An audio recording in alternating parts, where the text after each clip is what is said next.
Babiyahe tayo pa Tubigon, Bohol. Let's go!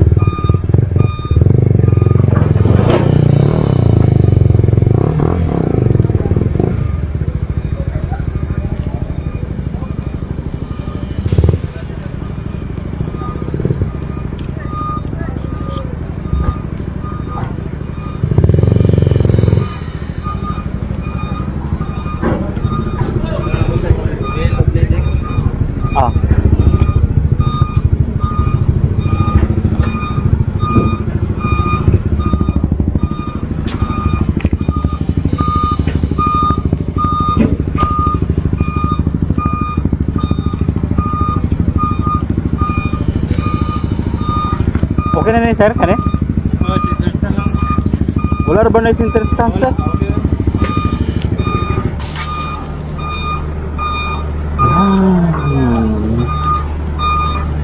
David, kau nak kau.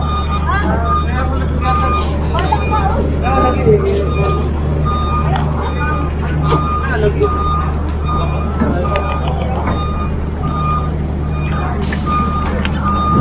Thank you.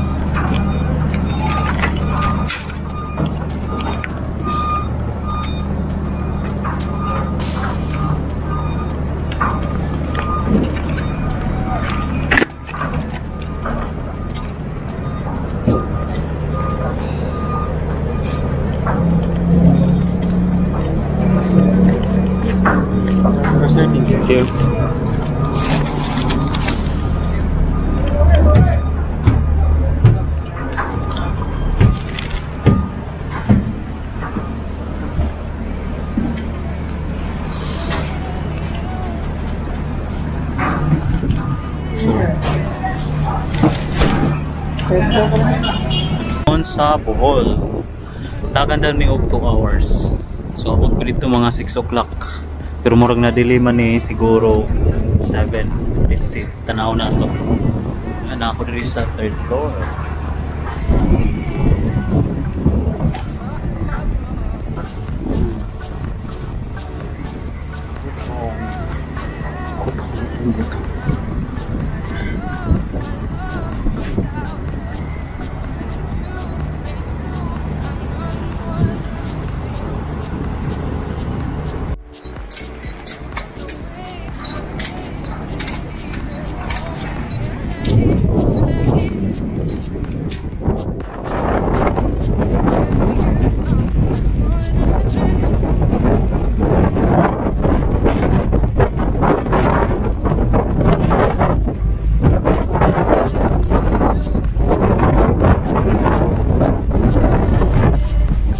May bagyo pala paparating, so kaya napansin natin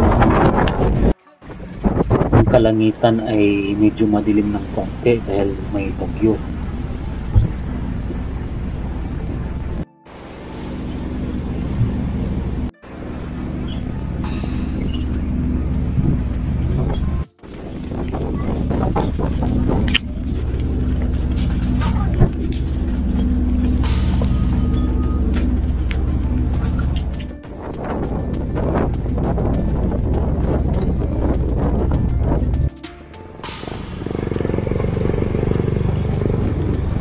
Yung Tubigon. Tubigon.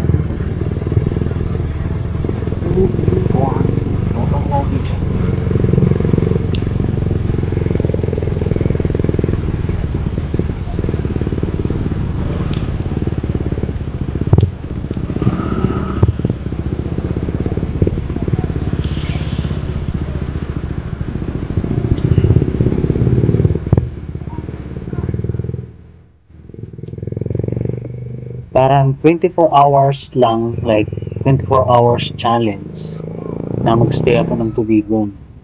Pabiyahe, sasakay ng Roro, maghanap ng matulugan sa Tubigon mismo, sa area ng Tubigon, and then kakain, magpa-haircut, tsaka biyahe naman ulit pa uwi sa Cebu.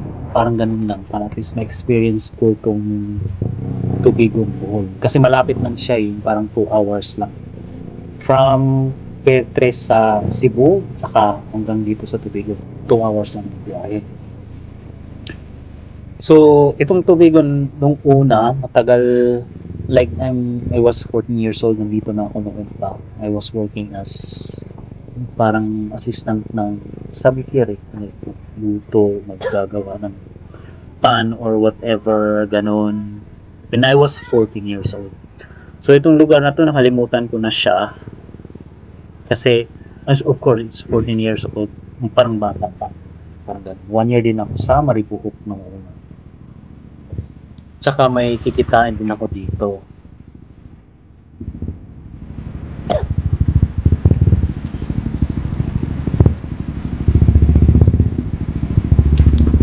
Tubigon po.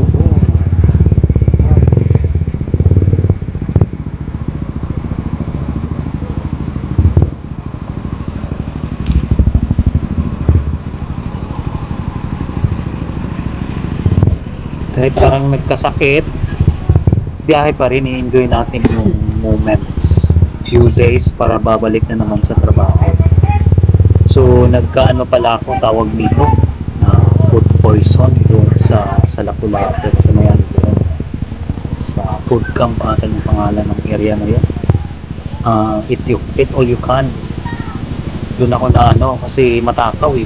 Minsan lang minsan lang makakain. Kaya ayun.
Maghanap ako ng matulugan dito na area. Sana makakita.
Salamat at may malagyan ako ng mga gamit kong napakabigat kasi dinala ko yung lahat ng mga gamit ko ata.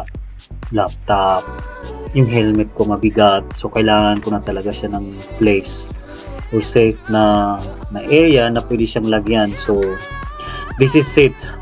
Kasi grabe, like buong I think the whole araw-araw akong nagbabiyahe. Galing akong Mindanao. Pagdating ko sa Cebu, nagstay lang ako ng isang araw. Biyahe naman ako kinaumagahan, kinabukasan. So parang walang katapusang biyahe. But it's okay, at least na-enjoy yung mga araw, mga sandaling araw, ganon.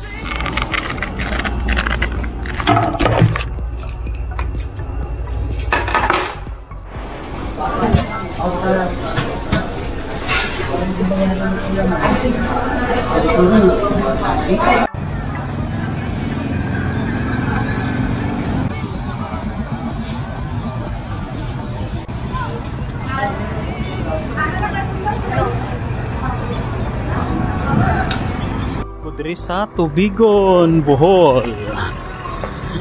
First time na ako diri. Nalingaw kayo dito mga kono ng basketball. Yan nasa rin sa simbahan diha. Nindot kayo laag-laag. Port Tubigon, Dialoon.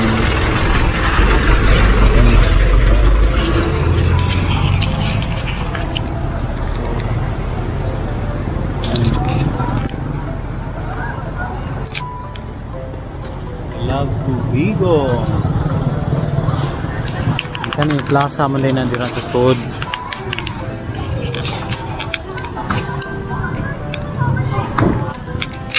Nakira. Dito mi nangaon sa McDonald's. Eh. Yan, McDonald's. Tubigon.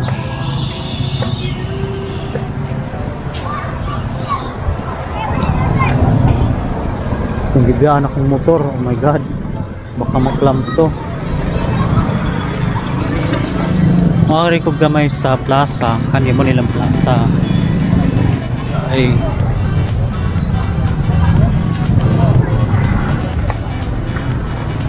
maklaman ko ang motor.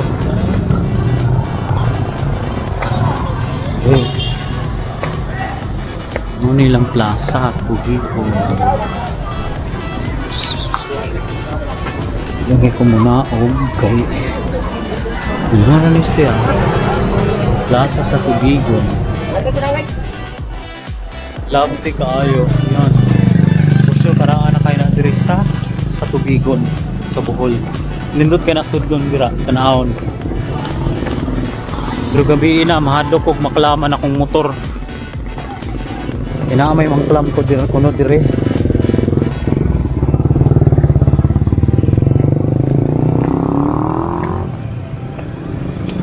And then why problema dahil ATM kay katong dito sa hotel nga akong sakaan naikuan nga to ay Bangko de Oro niya dira sa PNB.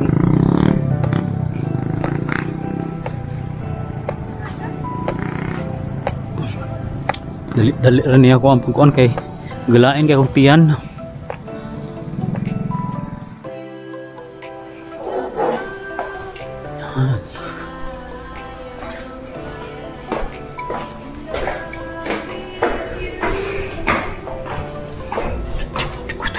Green. Galain na po na akong tiyan. Oh my god. 208.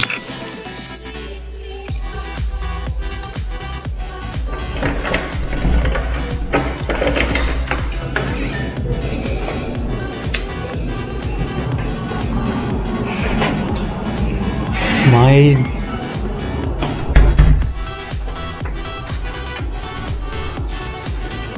color ni siya 1,999. So may nana na ito yun.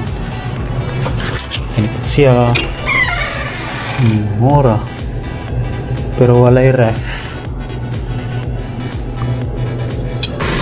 Ay naplik ko dito ay ano wala na siya.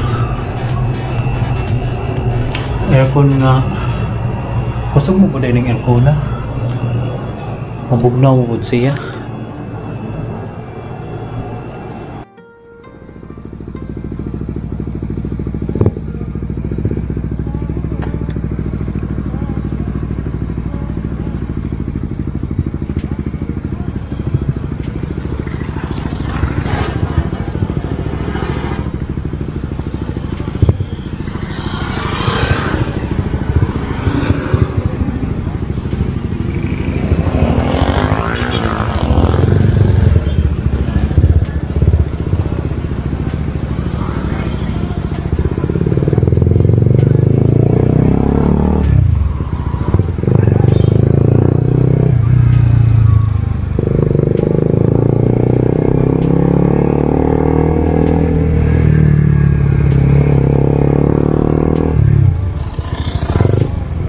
Nagpa-haircut pala ako dito sa may malapit ng ano, parang gilid ng lumang church diyan sa or harap ng plaza. Tsaka may ano din diyan, yung parang fried chicken na masarap din. So diyan ako kumain sa video. So, hindi ko na na-videohan dahil ano na, low bat ata yan, or talagang sinadya kong hindi kumuha ng video dahil wala lang, hindi lang napasok sa utak. Haha.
May karon sa Pascal.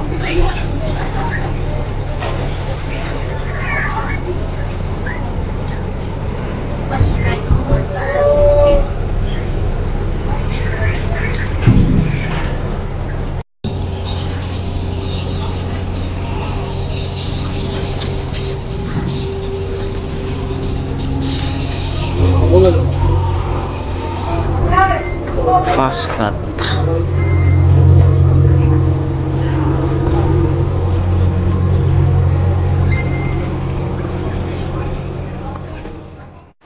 Na magtuturo kung paano gamitin ang life jacket kung sakaling may sakuna.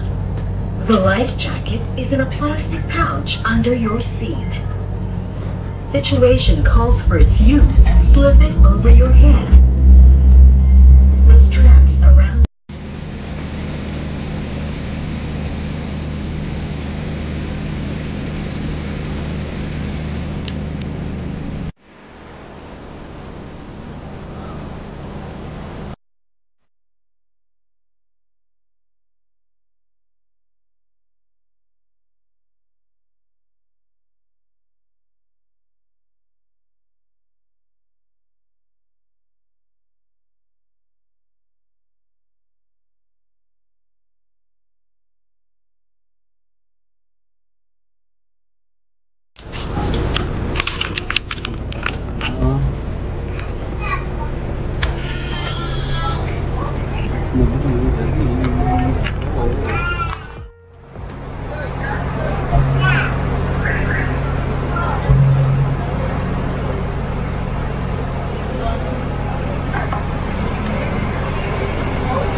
Sinakyan ko palang Roro from Cebu to Tubigon was fast cut 1, and then pagbalik ko naman Tubigon to Cebu, yung available that time na Roro was fast craft.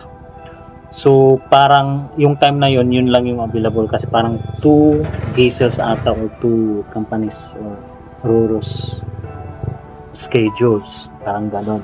So ang available that time was fast craft. So yun.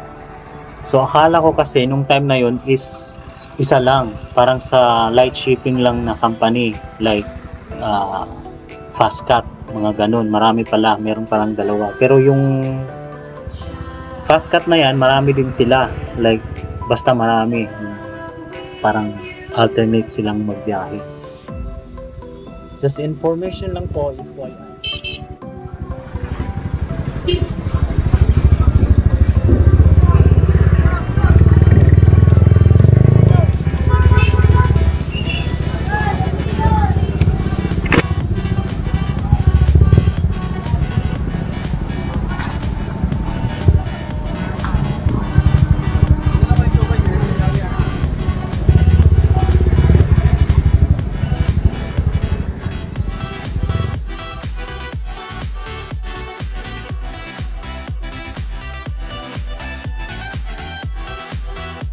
Grabe, that time, parang di ko na maintindihan yung kapaguran sa sarili. Nagda-drive pa, masama pa yung pakiramdam ko dahil hindi pa ako naka-recover sa food poison.